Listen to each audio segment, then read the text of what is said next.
नमस्कार श्रोते हो. जयवंत दळवींच्या जन्मशताब्दीच्या निमित्तानं त्यांचे चिरंजीव श्री गिरीश दळवी यांनी एक सोहळा आयोजित केला होता. या सोहळ्यामध्ये प्रतिथयश कलाकार श्री दिलीप प्रभावळकर यांनी त्यांचं मनोगत व्यक्त केलं. ऐकूयात दिलीप प्रभावळकर काय म्हणाले, ते कसे व्यक्त झाले जयवंत दळवींच्या विषयी. आपले पुढचे मान्यवर आहेत ते सिर्फ नामी कापी हे म्हणलं तरी चालेल. महाराष्ट्राच्या घराघरात पोचलेले सगळ्यांचे लाडके आबा श्रीयुत गंगाधर टिपरे अर्थात दिलीप प्रभावळकरजी. हिंदी मराठी सृष्टीमध्ये नाटकांमध्ये आपल्या हृदयात घर करून बसलेले असे हे आबा. त्यांचा जर परिचय द्यायचा झाला तर एक स्वतंत्र वेगळा कार्यक्रम करायला लागेल. आज त्यांनी मला असं सांगितलं की आज या ठिकाणी मी आलो आहे ते कलाकार म्हणून नाही, तर दळवींचा एक मित्र म्हणून या ठिकाणी आलो आहे. कारण दळवींच्या लिखाणाचा, विनोदी लेखनाचा कुठेतरी त्यांच्याही लिखाणावरती, त्यांच्या लेखन शैलीवरती प्रभाव पडला आणि त्यातूनच त्यांनीही उत्तम अशी पुस्तकं लिहिलेली आहेत. कागदी बाण हे पुस्तक त्यांनी जयवंत दळवी यांना समर्पण केलेले आहे. आणि अशा सर्व क्षेत्रामध्ये मुसाफिरी करणाऱ्या या कलाकाराला केवळ महाराष्ट्रातच नाही तर 7 समुद्रापलीकडेही गौरवण्यात आलेले आहे. नाफा या संस्थेमार्फत त्यांना नुकतंच फिल्मफेअरकडनं जीवन गौरव पुरस्कारांनी सन्मानित करण्यात आले. जोरदार टाळ्यांनी आपण त्यांचं स्वागत करूया. आज त्यांनी सांगितल्याप्रमाणे त्यांचं मित्रत्वाचं नातं हे फार पूर्वीच्या काळापासून चालत आलेलं आहे. कारण जयवंत दळवी आणि प्रभावळकरजी हे शेजारी सख्खे शेजारी होते. मुंबईमध्ये असताना, दादरला राहत असताना शेजारच्याच सोसायटीमध्ये दोघं राहत होते. आणि प्रत्येक 14 ऑगस्टला दळवींच्या वाढदिवसानिमित्त त्यांना शुभेच्छापत्र आणि पुष्पगुच्छ देण्याचा प्रघात हा दिलीपजींनी चालू ठेवला होता. आणि विशेष म्हणजे दळवींच्या पश्चात देखील मिसेस दळवींना प्रत्येक 14 ऑगस्टला दिलीपजींचा फोन जायचा. मला वाटतं हे नातं हे खरोखरी कुठेतरी ऋणानुबंध घट्ट असतात म्हणून असं अबाधित राहिलेलं असतं. त्यांच्याकडे दळवींच्या खूप आठवणी आहेत, परंतु त्यांनी मला सांगितले मी भाषण करणार नाही, मी छानपैकी गप्पा मारीन. म्हटलं हरकत नाही. मी प्रभावळकरजींना विनंती करते की त्यांनी दळवींच्या आठवणींचा पट या ठिकाणी उलगडावा.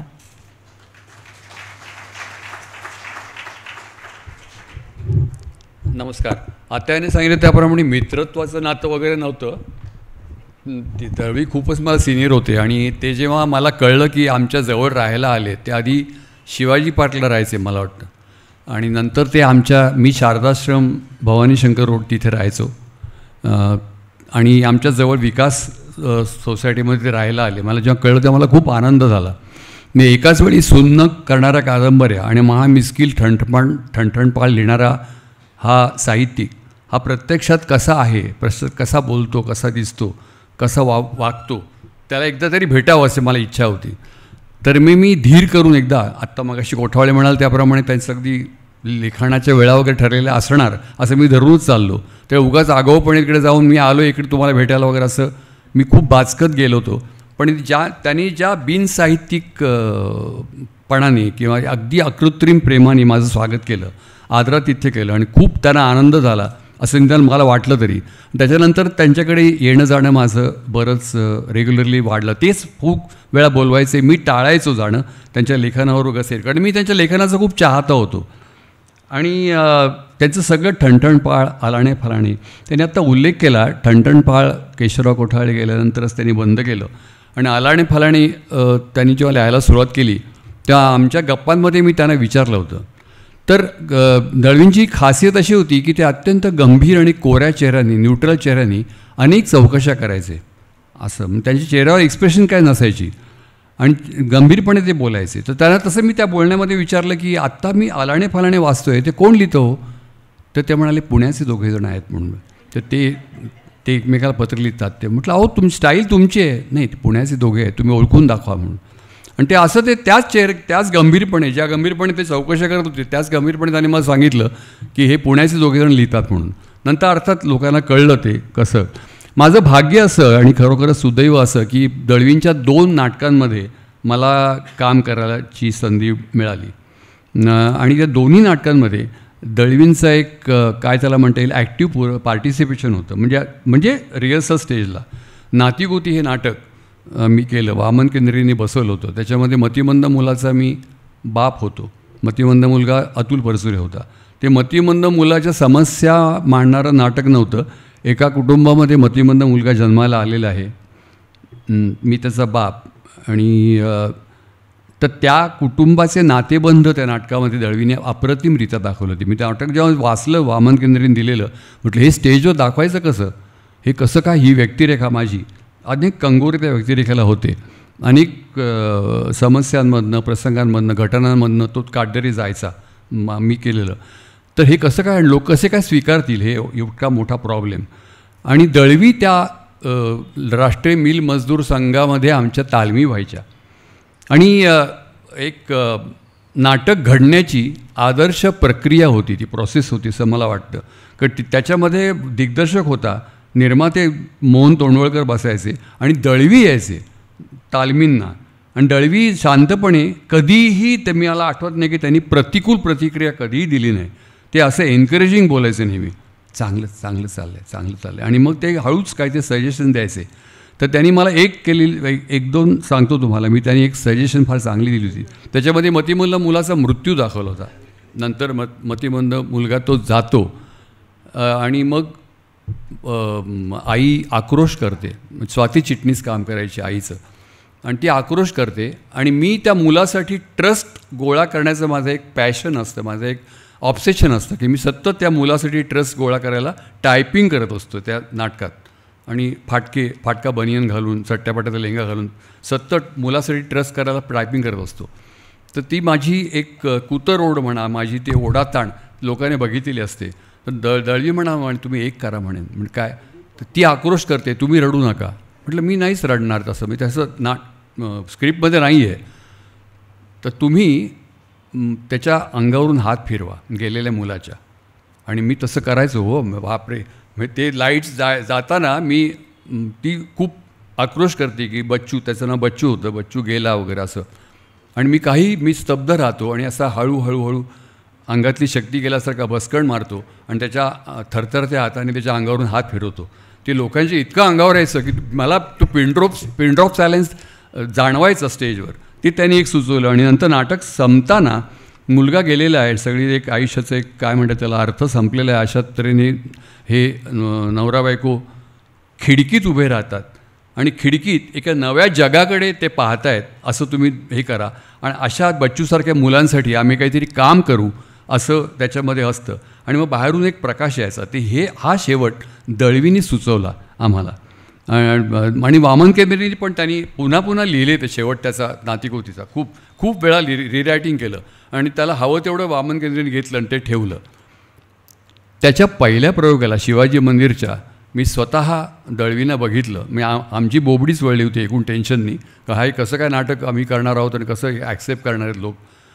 दळवींना पहिल्या रांगेतली दिलेली सीट सोडून विंगमध्ये आमच्या बरोबर तिथे ते उभे राहिले होते. काहीही बोलत नव्हते, अगदी स्वस्थपणे उभे होते, शांत चेहऱ्याने उभे होते. पण ते अस्वस्थ असणार, कारण त्यांच्या सतत फेऱ्या चालू होत्या विंगमध्ये शिवाजी मंदिरच्या चालू होत्या. ते हे जे जग उलगडणार आहे लोकांसमोर, ते लोक त्याचं कसं स्वागत करतील, लोक कसं स्वीकारतील हे त्यांच्या मनात असणारच.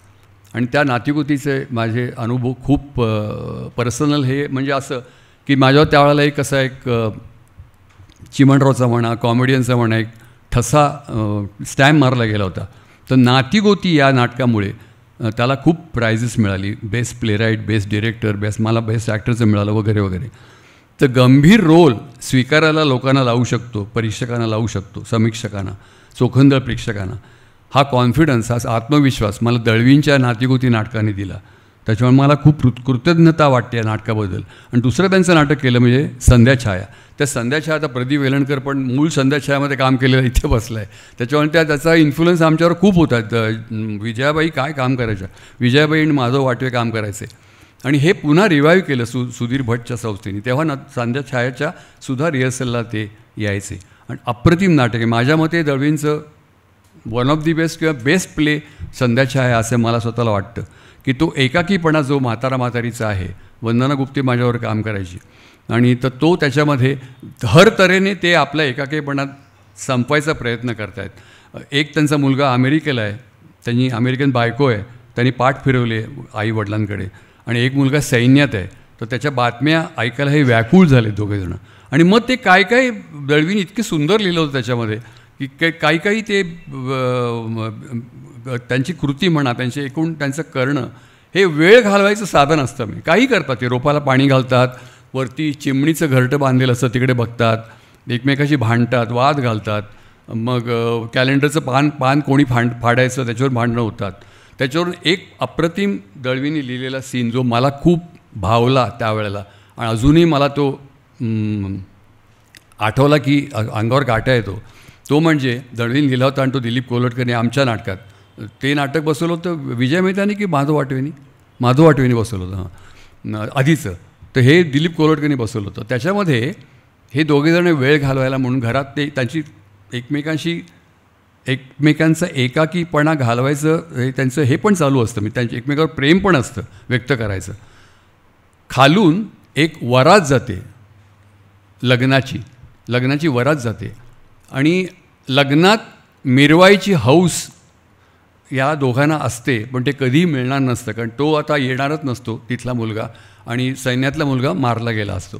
त्याच्यामुळे ती मिरवायची हौस ते कशी भागवतात तर ती खालून चाललेली वरात आपल्याच घरातल्या लग्नातली आहे असं समजून ती ट्रंकेतला शालू काढते.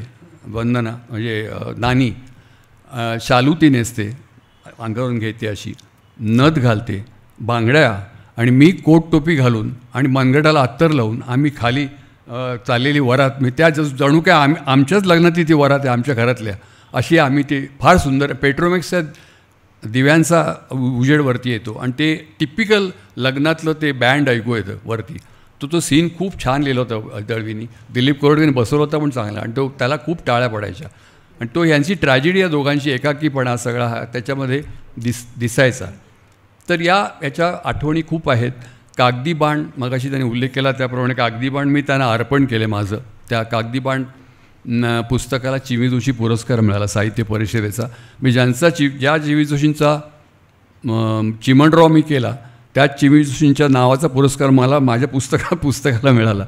तर ते पुस्तक मी दळवींना अर्पण केलं आहे आणि ती अर्पण पत्रिका अशी आहे की श्री जयवंत दळवी यांस प्रेमादरपूर्वक तुमच्या नातीगोती आणि संध्याछाया या नाटकातल्या काटदरे आणि नाना या व्यक्तिरेखा करताना मला खूप काही मिळालं. तर खूप काही मिळालं म्हणजे याच्यावर खूप मोठा लेख लिहिता येईल इतकं मिळालेलं होतं. मी जेव्हा त्यांच्या घरी हे पुस्तक द्यायला गेलो तेव्हा त्यांचं डायलिसिस सुरू झालेलं होतं आणि ते आमच्या जवळ राहत नव्हते, बोरिवलीला राहायला गेले होते. तर मी आमच्या मित्रांना घेऊन त्यांच्याकडे गेलो घरी आणि त्याने आमचं खूप स्वागत केलं. नेहमीच्या त्यांच्या आदरातिथ्य करण्याच्या त्यांच्या सवयीप्रमाणे आमचं स्वागत केलं. आम्हाला त्यांच्या सौना सांगून भरपूर खायला दिलं, काय कचोरी आणि शेवयांचा शिरा आणि लिंबाचं सरबत. आणि मग हळूच म्हणाले आम्ही खात असताना, हे तुमच्या जवळचं ते सरबत आहे ना सरबत, ते मला खूप प्यावंसं वाटते पण मला परमिशन नाही आहे. पण काहीतरी एक घोट पाणी प्यायची त्यांना परमिशन होती त्या ह्याच्यामुळे किडनीजमुळे. तर ते मला खूप वाईट वाटलं. तर त्यांना मी ते कागदी पण त्यांना दिलं, त्यांना अर्पणपत्रिका दाखवली आणि तर ते मला आता मी घेऊ शकत नाही म्हणाल ते, पण मला खूप वाटते प्यावंसं. आणि त्यांना मग ते देऊन आम्ही परत आलो. तर मला स्वतःला याच्या अशा आठवणी खूप दळवींच्या माझ्याकडे आहे आणि माझं कॉन्ट्रिब्युशन त्यांच्या माझ्या आयुष्यात कारण दळवींचं खूप आहे. त्याची पत्रं माझ्याकडे आहेत खूप अशी. एक मात्र त्यांच्या बाबतीत मी शेवटी सांगतो की बाकी त्यांच्याबद्दल काही असलं तरी एक प्रसिद्धी विन्मुख असणं त्यांचं, किंवा अजिबात पुढे न करणं, कुठली स्वतःला प्रमोट न करणं आणि स्वतःच्या साहित्यावरची प्रतिकूल मतंसुद्धा डिफेंड किंवा डिफायंटली काय म्हणतात त्याला डिफेंड न करता शांतपणे ऐकून घेणं असा एक्सेप्शनल हे होता. आणि होतकरू लेखकांना त्यांच्यावर प्रेम करणाऱ्या यंगस्टर्सना ते खूप उबदार अशी पत्र लिहायचे आणि काही गोष्टी आठवणीत ठेवून बारीकसारीक गोष्टी ते करायचे. असा खूप अपवादात्मक खूप मोठा साहित्यिक आणि मोठा माणूस होता असं मला वाटतं. आणि मला माझं भाग्य समजतो की मी त्यांच्या 2 नाटकातनं काम करू शकलो. त्यांच्या लेखनाचा प्रभाव माझ्यावर खूप पडला, त्यांच्या मिस्किल लेखनाचा. तर ते मी कृतज्ञता कायम मनात ठेवीन जयवंत दळवींबद्दल. थँक्यू.